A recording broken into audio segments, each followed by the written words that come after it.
Good morning मेरे प्यारे बच्चों। ठीक है, जैसा कि आप लोग जानते हो कि हम आपको मैथ पढ़ाने जा रहे हैं। दूसरी कंडीशन, हमने मैथ में कहाँ तक पढ़ाया आपको सबसे पहले उसको रिवाइज करना होगा। ठीक है, क्योंकि मैं इसका बेसिक भी बना चुका हूँ और इसका एक चैप्टर जो है मैं पढ़ाया हूँ, मतलब 12.1। आप उसको सबसे पहले देख लो यदि आप नहीं देखे हो अभी तक तो। और दूसरी बात, यदि आप मेरे चैनल पे नए हो तो वीडियो को लाइक और सब्सक्राइब जरूर करें। ठीक है, इसके बाद हम चलते हैं क्वेश्चन पे।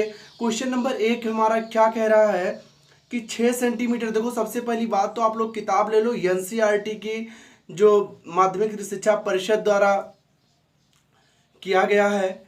ठीक है, तो हम वहां से ये क्वेश्चन पहला है 6 सेंटीमीटर त्रिज्या वाले, जो मेरा पहला क्वेश्चन है, ध्यान देना।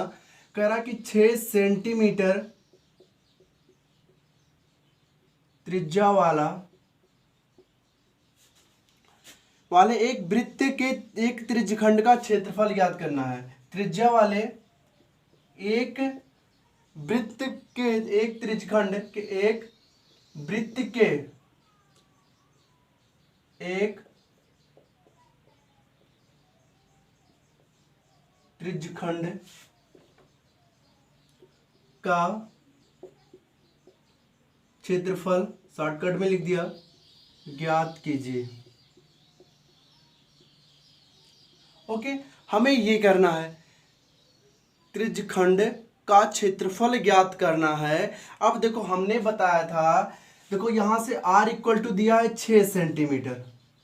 ओके, मान लो ये ऐसे एक वृत्त दिया हुआ है, एक केंद्र है और ये 6 सेंटीमीटर इसकी त्रिज्या है। ओके, ऐसे है, ये भी 6 सेंटीमीटर और ये इतना आपका एक त्रिज्यखंड बना है, इसी का हमें क्षेत्रफल ज्ञात करना है। मान लो ए ओ बी है, तो हम ऐसे भी कह सकते हैं या बोल देंगे त्रिज्यखंड का क्षेत्रफल इक्वल टू, चित्र की यहाँ पे आवश्यकता नहीं है, त्रिज्यखंड का क्षेत्रफल बराबर होता है पाई आर स्क्वायर थीटा बाई 360 अंश। हमने बताया है, यदि आप नहीं देखे हैं तो जाके देख लीजिए। ठीक है, और देखो मैं सामने से हट गया हूं, पूरा पूरा दिखाई दे रहा होगा, बस थोड़ा सा यहाँ पे चमक रहा है बाबू।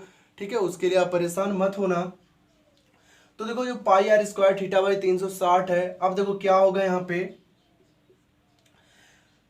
पाई की वैल्यू इसमें में कहा कि 22/7 का हम प्रयोग करेंगे, तो यहाँ पे पाई इक्वल टू 22/7 और आर की वैल्यू कितना है 6, तो 2 बार 6 रहेगा और गुणे। अब देखो, इन्होंने कहा है जिसका कोण 60 अंश है, ये कोण इसमें दिया गया है कितना अंश, 60 अंश सवाल में दिया गया है, तो वहां पे 60 रख दोगे और बटे में क्या है 360 है बाबू। देखो 60 से या क्या हो जाएगा, 6 36 6 आएगा और 6 से 6 कैंसिल हो जाएगा और 22 छक्का होता है, 22 छक्का होता है 114, सॉरी 126 होता है ना भैया। देखो, सबसे पहले आपको पहाड़ा भी याद होना चाहिए, अगर पहाड़ा नहीं याद है आपको तो फिर तो दिक्कत है ही है। तो यहां से आपको पहाड़ा भी याद कर लेना। ठीक है, तो 22 छक्का क्या होता है 132 और बटे में कितना है 7 है, तो ये आपका हो जाए 132/7 सेंटीमीटर स्क्वायर। यहीं पे आप छोड़ देना। ओके ओके, तो ये आपका जो पहला क्वेश्चन था ये समाप्त हो गया। ठीक है, अब हम लोग देखते हैं इसका दूसरा क्वेश्चन। इसका दूसरा जो क्वेश्चन है वो क्या कह रहा है, वो कह रहा है कि एक वृत्त के चतुर्थांश का क्षेत्रफल ज्ञात कीजिए जिसकी परिधि 22 सेंटीमीटर है। तो सबसे पहले आप बताओ परिधि। देखो, चतुर्थांश का, एक चतुर्थांश का क्षेत्रफल ज्ञात करना है जिसकी परिधि क्या है 22 सेंटीमीटर है। तो देखो, ये आपका ऐसे ही तो चतुर्थांश बनता है बाबू, यही तो हर चतुर्थांश का कोण क्या होता है 90 अंश होता है। ओके, तो हम कहेंगे चतुर्थांश पर बना कोण थीटा इक्वल टू कितना होता है 90 अंश। चतुर्थांश पे कितने का कोण बनता है मेरे भैया 90 का कोण बनता है। आप इसके लिए डिस्टर्ब मत होना, जो चतुर्थांश पे बनता है कोण वो किस पे बनता है, वो 90 डिग्री पे बनता है। अब देखो, इसके बाद बात करते हैं परिधि। जो वृत्त की परिधि होता है, क्या कह रहा है कि का क्षेत्रफल जिसकी परिधि 22 सेंटीमीटर है। अब परिधि अगर यदि 22 सेंटीमीटर है तो वृत्त की परिधि इक्वल टू होता है 2 पाई r, अर्थात ये कितना परिधि कितना है 22 सेंटीमीटर दिया है और परिधि होता है 2 pi r equal to 22 centimetre. Okay, हो जाए 11। तो यहां से आपको अगर बात करें त्रिज्या निकाल लोगे तो 11/पाई मिल जाएगा सेंटीमीटर। पाई उधर चला जाएगा मेरे भैया, तो ये हो जाएगा 11/पाई। तो r बराबर क्या हो जाएगा 11/पाई सेंटीमीटर हो जाएगा। इसके बाद पूछ रहा है कि हमें ज्ञात करना है चतुर्थांश का क्षेत्रफल, अर्थात इसका क्षेत्रफल ज्ञात करना है। ऐसे तो बना होगा चतुर्थांश, ऐसे 1 2 3 4, तो हमें किसका ज्ञात करना है, 1 का ज्ञात करना है। ओके, तो चतुर्थांश का क्षेत्रफल इक्वल टू क्या हो जाएगा, अर्थात वही त्रिज्यखंड का क्षेत्रफल। तो चतुर्थांश का क्षेत्रफल इक्वल टू हो जाएगा पाई r स्क्वायर थीटा बाई 360 ही लगाएंगे। अब देखो यहां से जब आप ये फार्मूला लगा दोगे तो क्या हो जाएगा आगे, पाई r की वैल्यू कितना है 11/पाई, ऐसे है ना भैया, और गुणे 11/पाई, और इसके बाद थीटा की वैल्यू कितना है 90 है, और पूरे के बट्टे में 360 भी है। ओके, कहीं लिख दो आगे पीछे। पाई से पाई कैंसिल हो गया, 9 चौक 36, 4 आ गया। ठीक है, तो यहां से आपको मिल गया क्या, 11 करेंगे हम 121/4 पाई। ओके, इतना हो गया। अब देखो पाई की अगर वैल्यू आप रखते हो मेरे भैया तो 121/4 और गुणे 22/7, तो 7 चला जाएगा ऊपर। अब काटोगे तो 11 11 हम 121 होता है और 11 दूना 22, तो ये हो जाएगा 11 सते 77/4 दूना 8 सेंटीमीटर स्क्वायर। तो जो इसका आंसर में निकलेगा वो निकल जाएगा हमारा 77/8 सेंटीमीटर स्क्वायर। अब देखते हैं अगला क्वेश्चन। ओके, अब हम लोग क्या करते हैं, इसके आगे क्वेश्चन नंबर 3 देखते हैं हम लोग। ठीक है, क्वेश्चन नंबर 2 तक कहीं भी किसी को समस्या नहीं होगा। देखो यदि आपको समस्या हो रहा हो तो करना क्या, आपको फिर से रिवाइज करके देख लिया करो। ओके, तो अब हम लोग क्या करेंगे, क्वेश्चन नंबर 3 देखते हैं। क्वेश्चन नंबर 3 आपसे कह रहा कि हमने स्क्रीन पर लिखा भी है, कह रहा कि एक घड़ी की मिनट की सुई है जिसकी लंबाई 14 सेंटीमीटर है। इस सुई द्वारा 5 मिनट में रचित क्षेत्रफल याद करो। 5 मिनट में रचित क्षेत्रफल याद करना है मेरे भैया, ध्यान देना, बहुत अच्छे से समझ में आएगा। अगर इसे घड़ी बोल दें, ओके घड़ी बोल दें, मान लो ये आपका कुछ भी हो, ऐसे टिक वाली है या कुछ भी हो, ऐसे घड़ी होगा, और ये आपका मिनट की सुई है, मान लो ऐसे है, सबसे बड़ी सुई मिनट की सुई होती है। अब ये कह रहे हैं कि 5 मिनट में रचित क्षेत्रफल ज्ञात करो। तो 5 मिनट में कितना रचेगा बाबू, मान लो इतना रचा होगा, थीटा AOB। ओके, ऐसे मानना है, बस आपको बताने के लिए हमने बता दिया, बाकी ये चित्र बनाने की कोई बहुत ज्यादा आवश्यकता नहीं है। तो हल में देखो क्या करोगे आप। अब देखो अगर आपसे बात किया जाए घड़ी की 1 मिनट में कितने डिग्री का कोण बनाएगा, तो कितने डिग्री का कोण बनाएगा, क्योंकि अगर 1 मिनट में कितनी, एक चक्कर पूरा लगाता है, 1 मिनट में कितना चक्कर पूरा लगाता है, 1 चक्कर पूरा लगाता है। ठीक है, और एक चक्कर में 360 डिग्री होते हैं। ओके, तो देखो हल, और आपको पता है कि 60 मिनट में 1 घंटा होता है। ठीक, तो यहां से देखो हम कहेंगे घड़ी द्वारा 1 मिनट में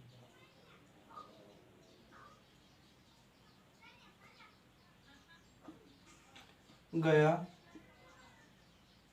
कोण इक्वल टू, यहां लिखते रहे बाबू मेरे, अगर 1 मिनट में कितना कोण पूरा 360 है, एक बार में 60, 1 मिनट में 60 सेकंड, 1 घंटे में 60 मिनट।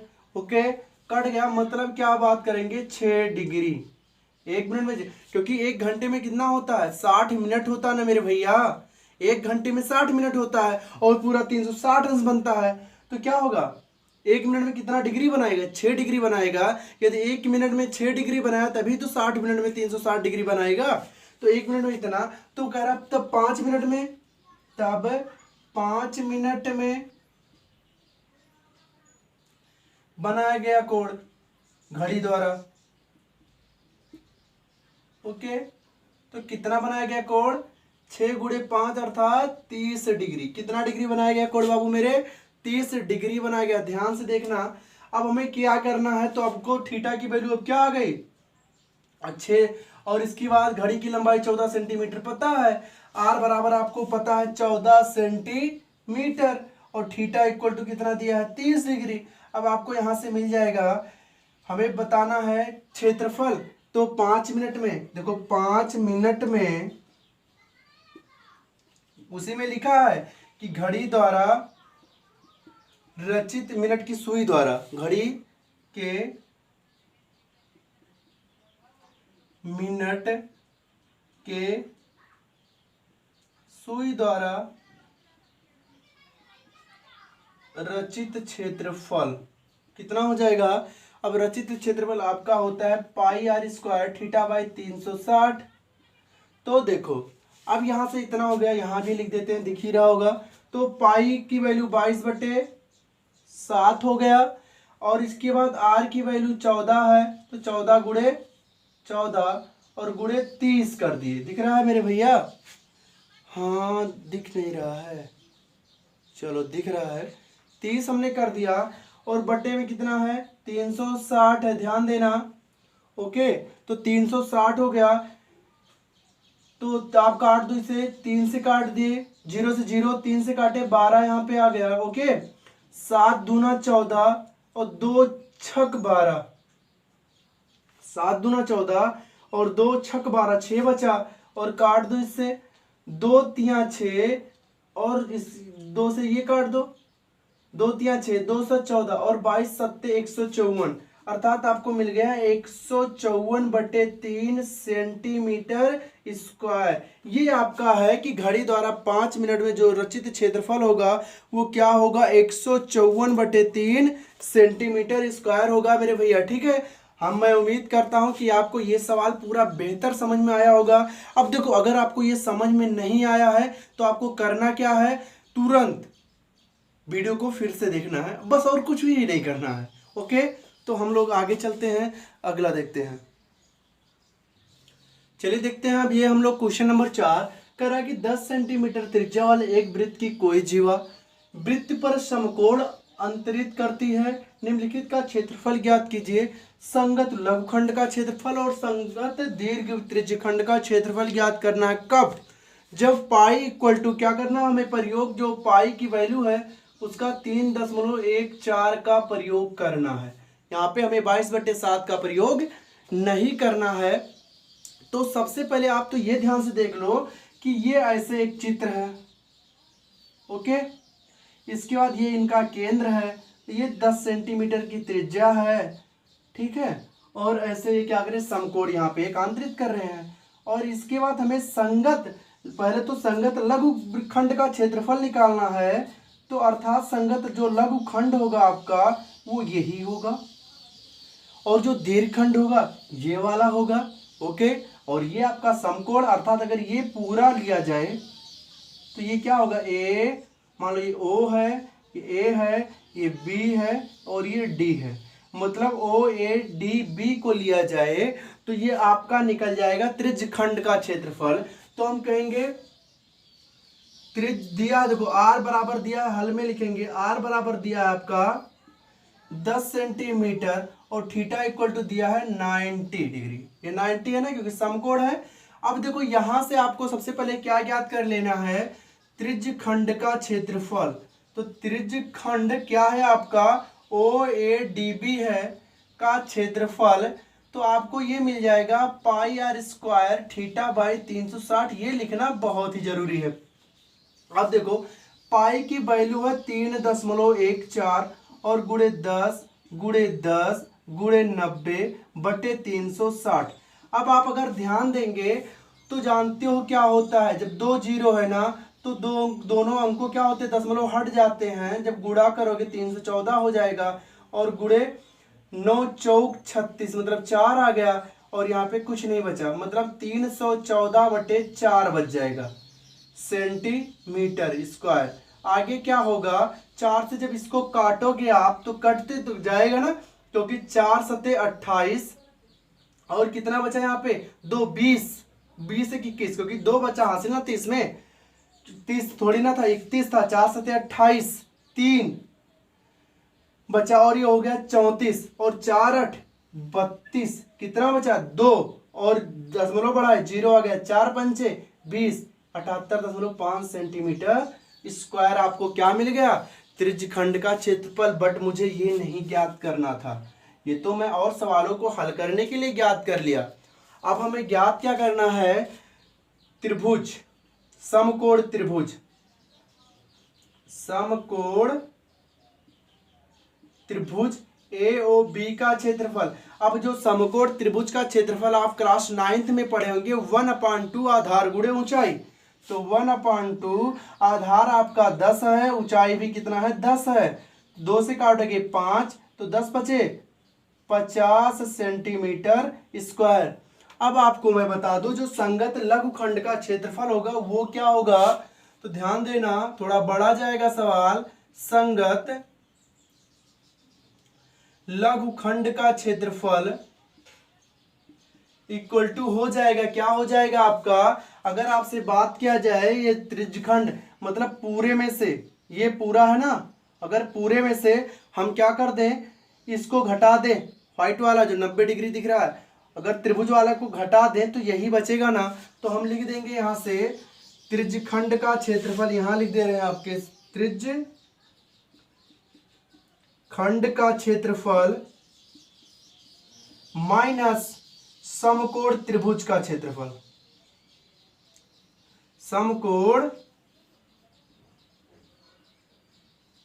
त्रिभुज का क्षेत्रफल। ध्यान देना बाबू जगह कम है, तो ये आपका हो जाएगा 78.5 centimetre minus 50 equal to 28.5 centimetre square. तो आपका यही आंसर हो गया क्या, 28.5 सेंटीमीटर स्क्वायर किसका, संगत लघुखंड का क्षेत्रफल निकल के आपका आ गया। ठीक, तो यहां तक आपको मैं उम्मीद करता हूं कि आपको समस्या नहीं हुई होगी।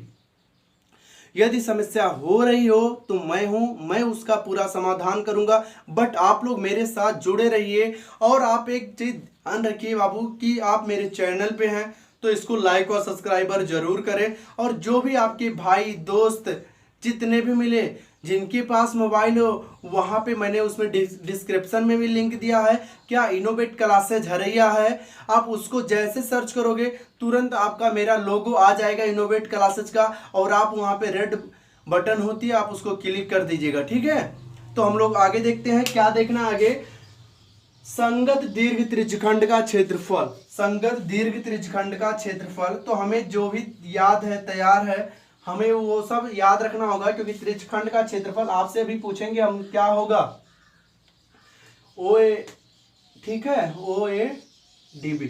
अब देखो अगर आपसे बात किया जाए संगत दीर्घ त्रिज्यखंड का क्षेत्रफल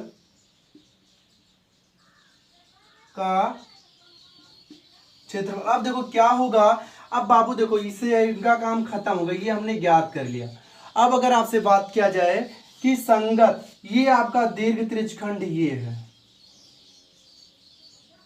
जो डिजाइन है, अब हमें उसका क्षेत्रफल ज्ञात करना है, तो क्या उसके क्षेत्रफल से अगर ये वाला पार्ट मैं निकाल दूं तो निकल जाएगा ना मेरे भैया। अर्थात हम वृत्त के, ये पूरा वृत्त का क्षेत्रफल है, वृत्त के क्षेत्रफल से इतना हम निकाल दें तो क्या बचेगा हमारा, संगत दीर्घ त्रिज्यखंड का क्षेत्रफल। अर्थात वृत्त का क्षेत्रफल πr² माइनस त्रिज्यखंड का क्षेत्रफल πr² θ/360। अब आपको इसकी वैल्यू क्या है, पाई की वैल्यू 3.14 दिया है, और गुणे 10 और माइनस 78.5 सेंटीमीटर, यह है ना, क्योंकि हमें इसकी वैल्यू हमने पहले ही ज्ञात कर लिया है। तो ये जब 2 जीरो से इसमें गुणा होगा तो 314 हो जाएगा, और माइनस 78.5 आप घटाओगे तो ये 10 से जैसे ऐसे घटा लेना, नहीं दिक्कत होगी,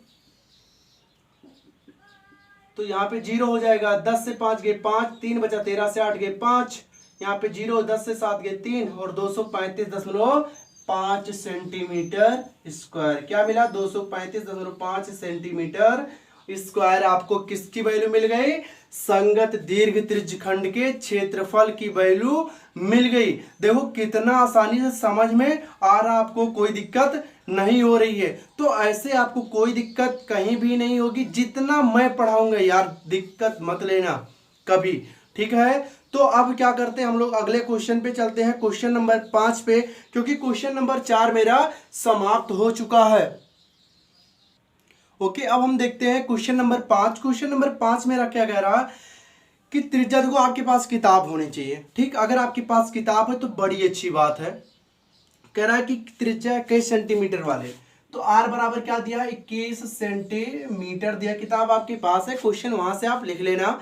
कह रहा त्रिज्या 21 सेंटीमीटर वाले वृत्त पर एक चाप केंद्र पर 60 अंश का कोण अंतरित करता है, अर्थात थीटा इक्वल टू क्या दिया? 60 अंश दिया है।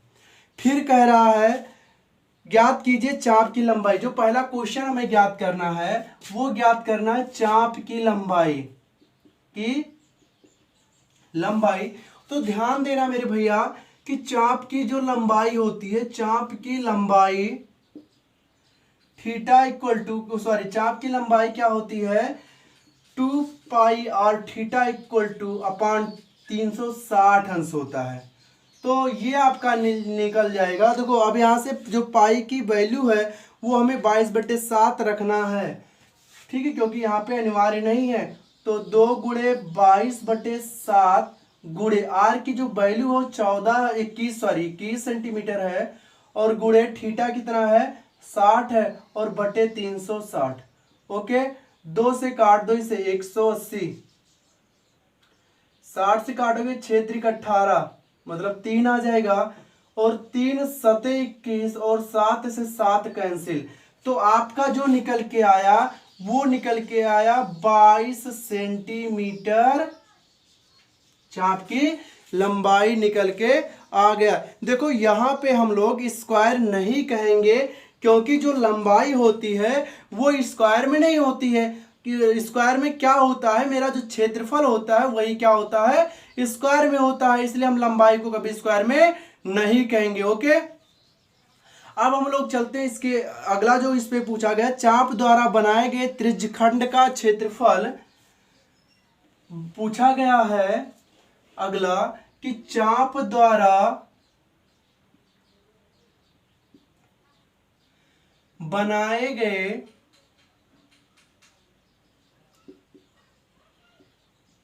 त्रिज्यखंड का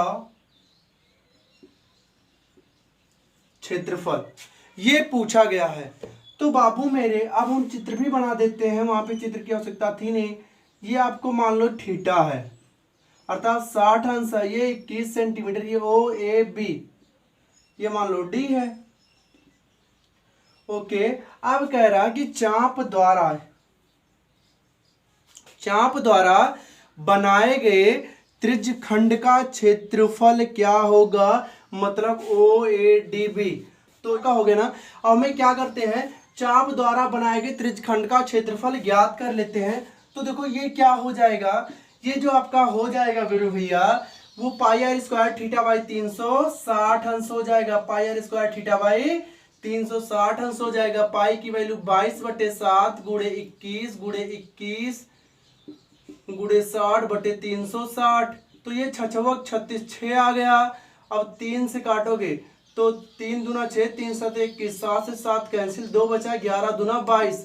अब देखो 11 एकम 11, और 11 दूना 22, और 22 के बाद एक 23, मतलब 231 आ गया। तो जो आपका आंसर निकल के आया 231, ठीक है, सेंटीमीटर स्क्वायर। ये किसका क्षेत्रफल आ गया? ये आपका निकल के आ गया त्रिज्यखंड का क्षेत्रफल निकल के आ गया। तो आपको यहां तक तो भी कोई प्रॉब्लम नहीं हुई होगी ना। अब हम लोग ज्ञात करते हैं संगत जीवा द्वारा बनाए गए वृत्तखंड का क्षेत्रफल। अब आप लोग ध्यान देना, संगत जीवा द्वारा बनाए गए वृत्तखंड का क्षेत्रफल। फिर बना लेते हैं चित्र, मिट गया। संगत जीवा द्वारा, मान लो ये है ना, ये ऐसे है, ये ऐसे है, ये ऐसे था, ये 60 अंश था, ये 21 था, ये ए था, सॉरी ओ था, ये ए था, ये डी था, ये बी था। ओके, अब आपको त्रिज्यखंड का क्षेत्रफल निकल गया, हम कहेंगे संगत जीवा, यही तो जीवा है भैया, तो इसी द्वारा बनाए गए क्षेत्रफल, तो ये आपको ज्ञात करना है, ठीक है, क्योंकि इसके द्वारा यही त्रिज्यखंड बन रहा है। तो संगत जीवा द्वारा बनाए गए त्रिज्यखंड का क्षेत्रफल, त्रिज्यखंड का क्षेत्रफल इक्वल टू त्रिज्यखंड खंड ए डी बी ओ, या आप लिख सकते हो ओ ए डी बी का क्षेत्रफल माइनस त्रिभुज ओ ए बी का क्षेत्रफल, मतलब इसका क्षेत्रफल। अगर हम पूरे से ये वाला निकाल देंगे तो ये वाला बचेगा, तो इसका क्षेत्रफल आपको निकाले थे, आपको पता था कि त्रिज्यखंड का जो क्षेत्रफल है वो कितना होगा, तो अभी कितना आया था 231 सेंटीमीटर आया था ना, तो ये आपका हो जाएगा 231 सेंटीमीटर आपको मिल जाएगा। अब इसके बाद क्या बचा, माइनस समकोण त्रिभुज का क्षेत्रफल, सॉरी ये समबाहु त्रिभुज है, अर्थात समबाहु त्रिभुज का क्षेत्रफल, हाँ यहां से त्रिज्यखंड का क्षेत्रफल OAD का क्षेत्रफल, और इसके बाद हमने क्या लिखा यहाँ से क्षेत्रफल इक्वल टू और माइनस त्रिभुज AOB का क्षेत्रफल, अर्थात आप लिख सकते हो समबाहु त्रिभुज, यहाँ पे लिख देना था, हमें क्या लिख देना था, माइनस समबाहु त्रिभुज AOB का क्षेत्रफल, तो ये निकल के चला आएगा, तो ये त्रिज्यखंड का क्षेत्रफल 231 माइनस समबाहु त्रिभुज का जो होता है √3/4, ए स्क्वायर का मतलब होता है, ए स्क्वायर ये फार्मूला होता है, तो 231 माइनस √3/4 और गुणे ए स्क्वायर का मतलब 21 गुणे 21, तो ये हो जाएगा 231 माइनस 21 21 441 √3/4, यही आपका आंसर हो जाएगा सेंटीमीटर स्क्वायर। ओके, तो आपका यहाँ से ये आंसर हो गया। तो यहाँ तक आपका जो है 5 क्वेश्चन क्या हुआ, समाप्त हो गया। तो अब क्या करना है आपको, ये रिवीजन करना है, क्योंकि इस क्लास में आज यहीं तक ही आपका मैथ चलने वाला है। बाकी जितने भी क्वेश्चन बन रहे हैं आपको अगले वीडियो में, जब अगले दिन आपको पढ़ाएंगे तो पूरा विस्तृत जानकारी उसमें भी देंगे आपको। तो इसके बाद आप लोग क्या करना, रिवाइज कर लेना पूरा, जो इसके पीछे पढ़ाया गया बाबू मेरे, सब रिवाइज करते चलो, नहीं भूल जाओगे, जब परीक्षा में बैठोगे तो पछताओगे, पढ़े तो थे वो तो मुझे भी पता है, बट ध्यान कितना है इससे मतलब होता है, और ध्यान करने का मतलब है कि क्या करना, आपको देख लेना। अब तो इतनी अच्छी व्यवस्था हो गई है कि वीडियो हमेशा है, आपको जब भी दिक्कत हो रहा तो आराम से डाउट क्लियर कर सकते हो, ठीक है। तो आज के लिए इतना ही, बाकी धन्यवाद।